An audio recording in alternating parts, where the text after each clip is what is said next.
Listo. La pregunta es, un ejemplo también sería, profe, digamos que en el tema de las fotocopias, un ejemplo es, en el norte de Bogotá puede valer una fotocopia 600 pesos. Y pues uno por necesidad pues lo va a pagar, ¿verdad? Pero en otro lado puede valer 200, Sí, sí. 150. Hay una cosa referente con el tema de la estratificación social, ¿cierto? Que eso lo habíamos hablado en algunas clases. Sí. No es lo mismo, de hecho, no sé, me he hecho muchas veces la pregunta cuando voy a centros comerciales y veo unos mega locales siempre desocupados.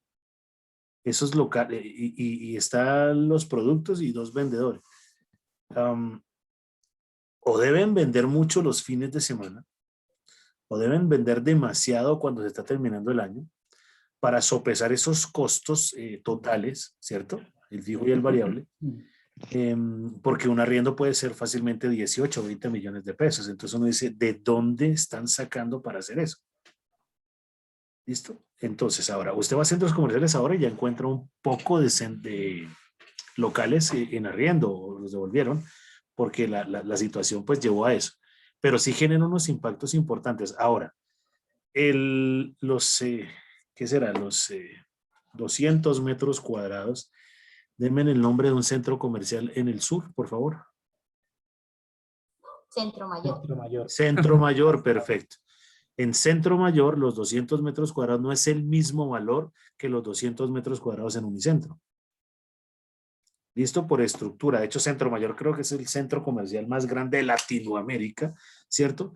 Pero allá solo va la familia Miranda.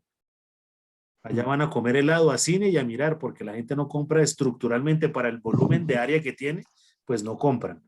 Mientras que en Unicentro relativamente la gente va a esa comprar. Ya, por estructura. Ahora estamos comparando la ubicación. Unicentro puede ser uno de los centros comerciales más antiguos de Colombia, ¿cierto? Con una inversión gigante. Pero eso es lo que significa eso, viejo. Es el mismo ejemplo similar al de la Coca-Cola, que la compro en mi barrio, en la universidad, y ahí llego a la zona T o la zona G, porque estamos simplemente pagando ese espacio. Entonces, eso genera impacto. ¿Qué será? Hace como 2 o 3 años estuve en la gobernación de Cundinamarca, hice unas asesorías por ahí, pero resulta que los restaurantes cercanos son realmente costosos, y esa era la queja de las personas que yo asesoraba. Detrás de la gobernación se parquea una camioneta, es una cosa realmente increíble de creer, que vende almuerzos dentro del carro ese. Ya viene con el licopor y todo, y la gente se sienta en esas zonas verdes y se come un almuerzo. Pues, ¿para qué? Para entender el mismo escenario de su ingreso. Porque sí pueden ir al corral y se mete todos los días 35, 40, 50 mil pesos, pero su ingreso sería para comer eso y ya. Entonces tenemos que empezar a mirar ahora no solo el excedente del consumidor, el productor, sino cuáles son las características económicas o cómo voy a distribuir ese ingreso. ¿Listo? Entonces ahí generamos impacto. Que esos restaurantes pierden el 20% de la clientela, seguramente sí, pero con que vendan 20 o 30 o 100 hamburguesas, pues ya cumplieron lo que tenían que hacer en el día. ¿Listo? Ahí empezamos a hablar de esas posibilidades de excedente de productor y consumidor. ¿Tomamos las mismas decisiones cuando tenemos dinero y cuando no? Es una pregunta gigante. Cuando esté triste, nunca compre. Cuando esté alegre, tampoco compre. ¿Listo? Y esos son escenarios de mercado. Cuando voy a ir a comprar algo, almuerce antes y vaya lleno. Porque a veces por hambre termina comprando cosas que no son. Son cosas demasiado tontas, pero que al final sí tienen que ver con el aspecto o escenario de compra del consumidor. Eso es para que lo tengan en cuenta. ¿Listo? Muy bien, continúe. Listo, entonces en términos gráficos, el excedente del consumidor se mide como el área debajo de la curva. Espérame. ¿Ustedes sí ven ahí la pantalla toda completa? Sí, Sí. señor. Ah, listo. Sí. Debajo de la curva de demanda de mercado y por encima de la recta del precio. Digamos que la curva de demanda mide la cantidad que está dispuesto a pagar el consumidor por cada unidad que vaya pues a comprar. Ya directamente esta área total por debajo de la curva de demanda refleja la utilidad total del consumo del bien o servicio. Si se resta a esta área, el precio que pagamos por cada unidad se obtiene al excedente del consumidor, que es el ejemplo que estábamos hablando ahorita, esos dos ejemplos. Muy bien. Aquí otro ejemplo. Este ejemplo sí es... Lo voy a leer, profe, porque pues la verdad sí lo saqué en internet. Entonces, Hágale, pues. el ejemplo, no es que está mucho. El ejemplo es Alejandra, Blanca y Carlos. Son ellos tres. Alejandra está dispuesta a pagar menos de 25.000 pesos por un libro, pero Blanca pagaría menos de 20.000 y Carlos pagaría menos de 15.000. La pregunta es, si el precio se fija en 25.000 pesos, ninguno compra los libros. Cuando el precio baja menos de 20.000 pesos, Alejandra compra uno y el excedente del consumidor de Alejandra queda definido por el área A. Ahí se alcanzan a ver la gráfica, ¿cierto? Sí, señor. Nótese que esta área es igual a 5.000 pesos, siendo esta la diferencia entre cuánto está Alejandra dispuesta a pagar de esos 25.000 pesos y cuánto paga. Nótese que lo copió directamente de Google porque el Sí, signo pesos va después del número cuando debiera ir antes, pero eso, hágale pues. por eso fui muy sincero y le dije que si la copié en internet. Muy bien, hágale pues. ¿Dónde es que iba? Qué pena. Bueno, nótese que el área es igual a 5.000 pesos, siendo la diferencia entre cuánto está Alejandra dispuesta a pagar de esos 25.000 pesos y cuánto paga en realidad de esos 20.000. Si el precio disminuye de nuevo, esta vez hasta los 15.000 pesos, Blanca compraría un libro. En este caso, el excedente del consumidor de Blanca sería igual al área B. Cabe destacar que debido a esta segunda disminución del precio, el excedente del consumidor de Alejandra incrementa a A. Ambas B y A son iguales a 5.000 pesos. Lo mismo ocurre cuando el precio disminuye hasta los 10.000 pesos y Carlos compra un libro. El excedente del consumidor, entendido como la suma de todos los excedentes individuales de los consumidores, corresponde exactamente a lo mismo. O sea, es igual. Ya que voy con el excedente del productor.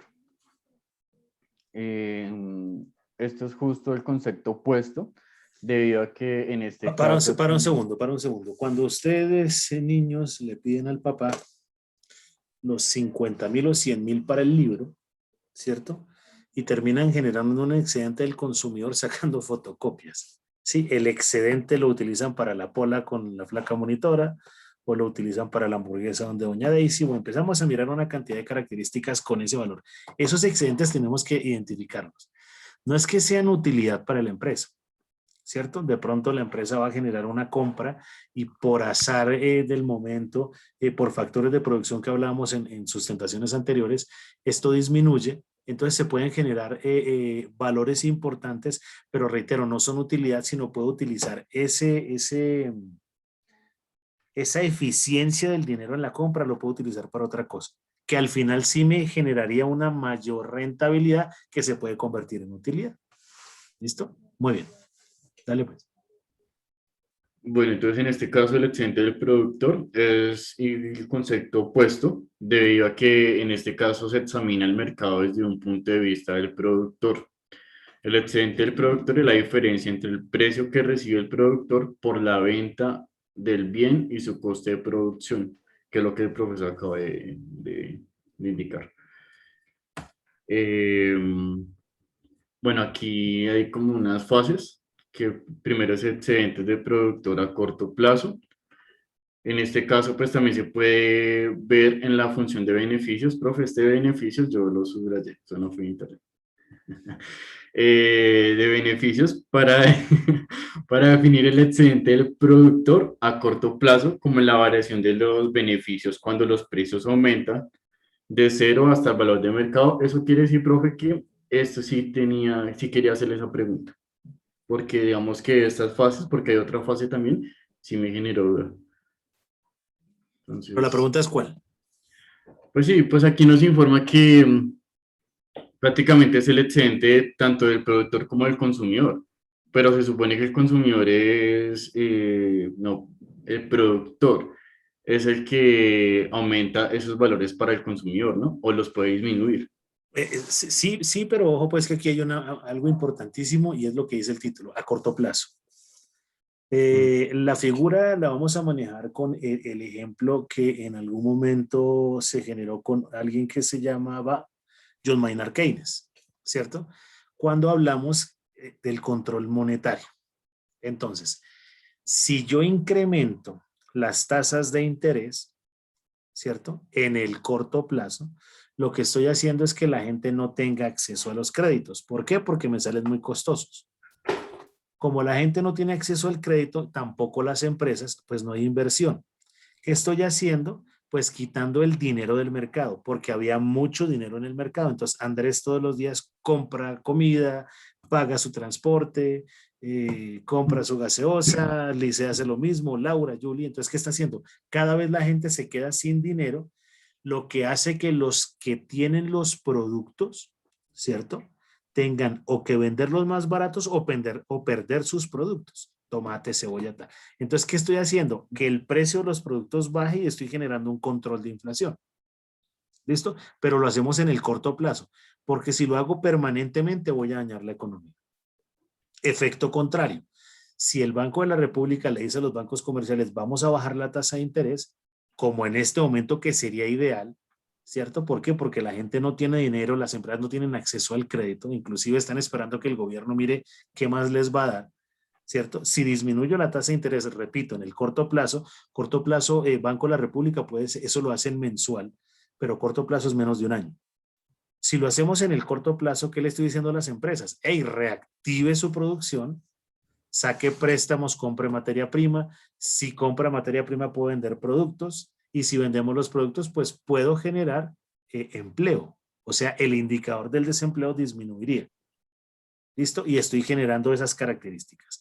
Cuando hablo de largo plazo, ya el tema se vuelve un poquito más complejo y es de más análisis porque sería como un tema macroeconómico. Entonces, esto es para que identifiquemos al gobierno nacional. Para que identifiquemos, por ejemplo, voy a hablar del tema de los campesinos. Si el precio voy a hablar de Ecopetrol también. Si el precio del barril de petróleo hace unos 7, 8, 10 años, estoy diciendo una tontería porque no tengo el dato exacto estadístico. Si el precio del barril estaba en más de $100, ¿por qué no ahorraron dinero para el momento en que el precio del barril del petróleo llegara, inclusive alcanzó a estar en $24 por barril? Eso no fue hace mucho, donde generamos un impacto a la economía gigante. Entonces, cuando hay dinero, no lo gastamos; cuando no lo tenemos, entonces le pedimos al gobierno. Ese es un efecto que tenemos que empezar a identificar entre el corto y el largo plazo para la pregunta que me haces referencia ahora. Tenemos que empezar a mirar hasta qué momento es importante. Cuando el campesino, el precio de la cosecha, y voy a hablar de los caficultores porque no todos se miden igual, el precio es muy bajo, salen a marchar y a generar protestas, pero cuando el precio es muy alto, yo no he visto que salgan a hacer marchas. Entonces también tiene que haber como un control estructural, no que el gobierno termine siendo el papá de todos. Recuerden que son corrientes económicas, ¿no? Algunos dirán, yo prefiero la corriente económica de Laura diciendo, pues que mi papá me mantenga, y Lisette igual, ¿cierto? O mi mamá me mantenga, pero la característica natural, ¿cuál puede ser? Va a llegar un momento donde Laura y Lisette les va a decir papá y mamá, o alguno de los dos, no sé cómo sea la figura, bueno, viejitas, a trabajar. Ya la inversión se hizo, ya tienen los títulos, entonces vamos a empezar a producir para generar valor agregado que le aporte a la economía. Ese sería como el contexto de estos excedentes. De el largo plazo puede llegar a ser un poquito más complejo de identificar, pero eso no va para el desarrollo, sino estaba contestando la pregunta. ¿Aporté algo con eso, Fabián? Sí, profe, gracias. Listo, hombre, dale pues. Ahora van excedentes de productor a largo plazo. Este nos informa que es el análisis de los efectos sobre los precios que se lleva a un concepto del excedente del productor a largo plazo. De igual manera, pues el excedente del productor a largo plazo, representa rendimientos adicionales de los factores productivos de una industria que supera lo que ingresaría a estos factores si la producción de la industria fuera nula. ¿Sirve de algo que las panaderías produzcan más pan si usted no tiene dinero? No, No, no sirve de nada. que sea Pero es muy que le fácil. vendo el pan más barato, sí, pero no tengo plata. Entonces ahí llegamos al tremendo ejemplo de Laura. Le doy 1.000 pesos, pero no le doy pan.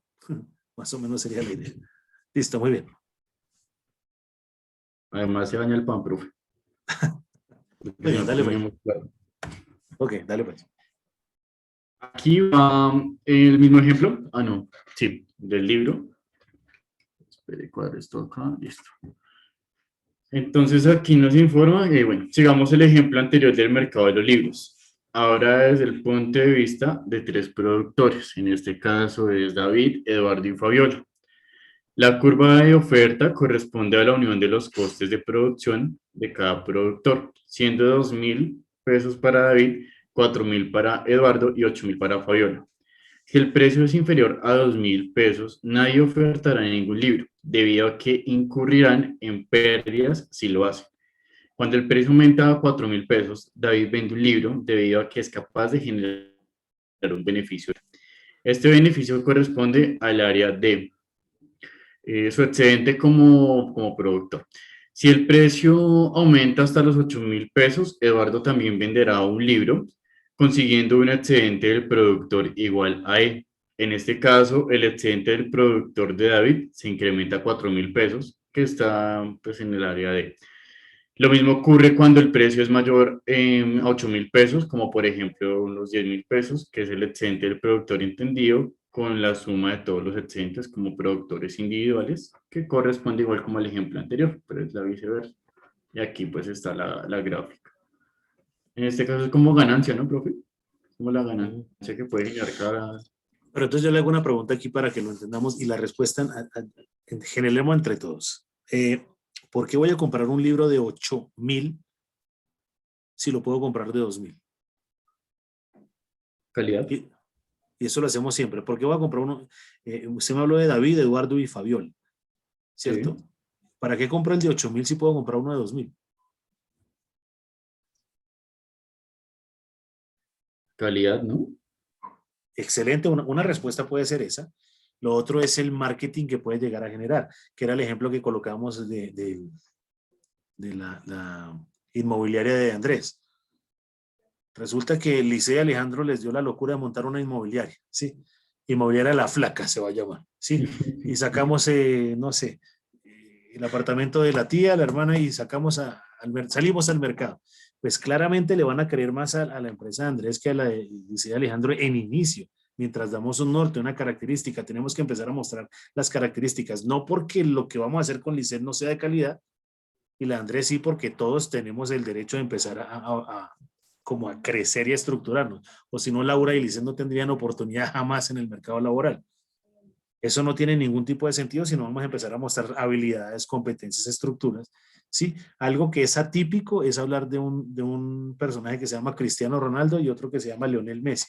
Eso es lo atípico, ¿ya? Porque un jugador a esa edad ya debería estar oliendo a gladiolo, pero estos siguen y siguen y siguen y siguen, algo así como un personaje que se llama Roger Federer y otro que se llama Nadal, no me acuerdo el nombre de ese personaje, que son unos tenistas, ¿cierto? Rafael Nadal, ya me acordé, que efectivamente podrán llegar a tener 1.000 años. Ayer un personaje, Phil Mickelson, hablo de ahora de golf, es el primero que se gana un mayor a los 50 años. Entonces uno dice, las cosas tienen una variación un poco compleja, ¿cierto? Y lo otro es mirar los noticieros colombianos. La presentadora, desde que yo tengo 2 años, sigue siendo la misma. Sí, entonces puede ser la amiga de Teresa Gutiérrez y sigue ahí, o sea que no le da la posibilidad a los nuevos profesionales del periodismo o de la presentación que salgan ahí. Pero los ejemplos sí son claros, entendiendo calidad, entendiendo presupuesto, entendiendo afinidad, para que entendamos ahora la óptica del productor. Siempre debemos colocarlos en los dos escenarios. ¿Ya? Entonces, no siempre piense como empleado, no siempre piense como dueño o como gerente. Colóquese en las dos estructuras y características para entender este ejemplo de David, Eduardo y Fabiola. ¿Listo? Entonces, ahí son las características. Creo que este ejercicio ya lo habíamos hecho en clase, pero si Julie llega tarde a la empresa, la regañan. Pero si Alejandro llega tarde a la empresa que es de Julie, Julie, ¿qué le dice? Lo regaña.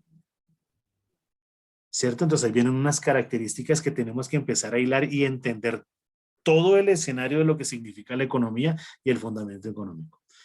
Listo, viejo. Muy bien eso de David, Eduardo y Fabiola. Continúa. Listo. Sigue el bienestar total. Muy bien. El bienestar total también es conocido como un excedente económico. Es igual a la suma de ambos. De igual manera, pues este excedente es el excedente de los consumidores y el excedente de los productores. Este concepto se puede entender como excedente de la sociedad, debido a que tanto los consumidores como los productores están consiguiendo algo a raíz del intercambio que ocurre en el mercado. Perfecto. Ese bienestar, ese es el ideal. Listo, eso casi nunca ocurre. Los economistas siempre hablamos de el ideal o la utopía. Entonces, los administradores odian a los economistas y los economistas a los administradores. Desgraciadamente para ustedes, pues tengo los dos títulos, entonces los voy a fastidiar. Ojo pues con lo que voy a decir. ¿Cuál es el momento de satisfacción total para ustedes? La pregunta es un poco extraña, pero no quiero ni religión, ni sexo, ni política. Cuidado pues, que la vaina se me puede complicar aquí en la clase. ¿Listo? Pero ¿cuál es el momento de bienestar o satisfacción total? Cuando me llega el sueldo. Muy bien, cuando llega el sueldo. Para mi primo es el día más triste de su vida porque lo debe todo. Mire que es el mismo escenario, ¿cierto? Entendiendo las calidades de bienestar. Julie.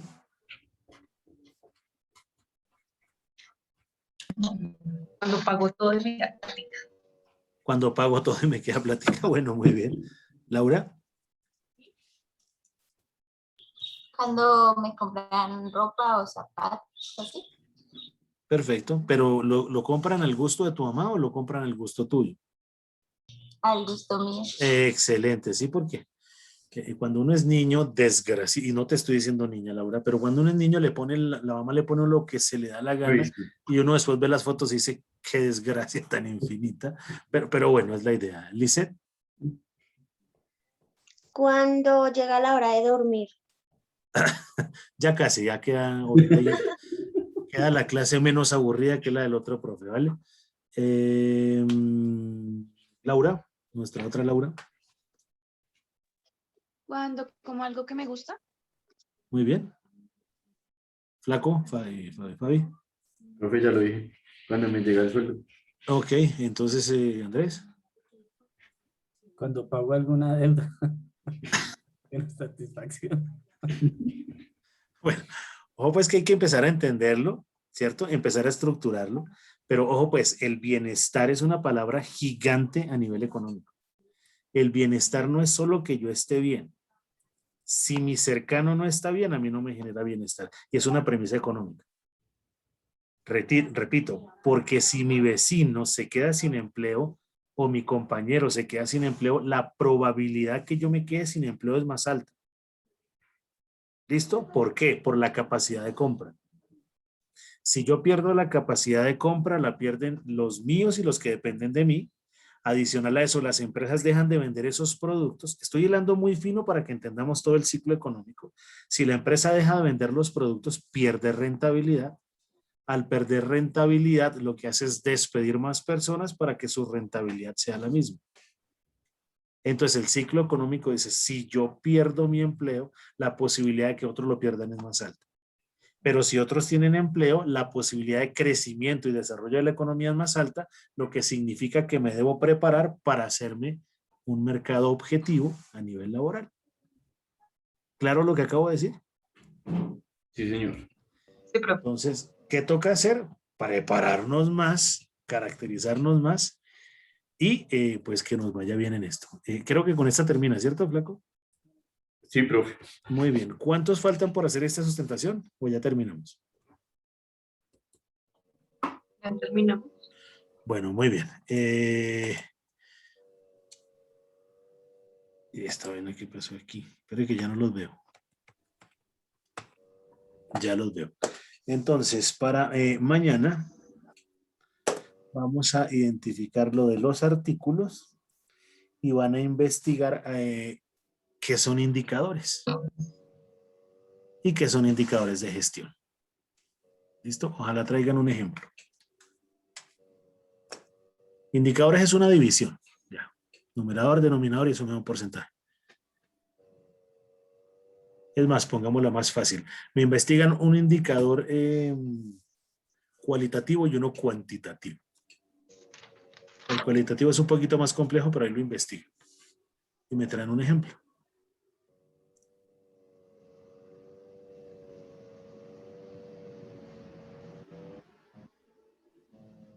¿Listo, niños? ¿Aportó algo la clase de hoy? Profe, ¿cómo es que Señor. es? ¿Cuantitativo es que es? ¿O como... Indicador cualitativo, indicador Cualitativo. cuantitativo. Ah, listo. Gracias. ¿Listo? Bueno, diviértanse ahí 7 minutos mientras llega la siguiente clase. ¿Listo? Cuídense No, mucho, profe, muchas gracias. gracias. Que estén Gracias, bien. profe, que esté Chao, bien. profe. Chao. Gracias. Ok, que estén bien. Chao. No olviden el artículo de huevo, pollo, carne y verduras, ¿no? Para mañana. Ok, chao. Que estén bien. Profe.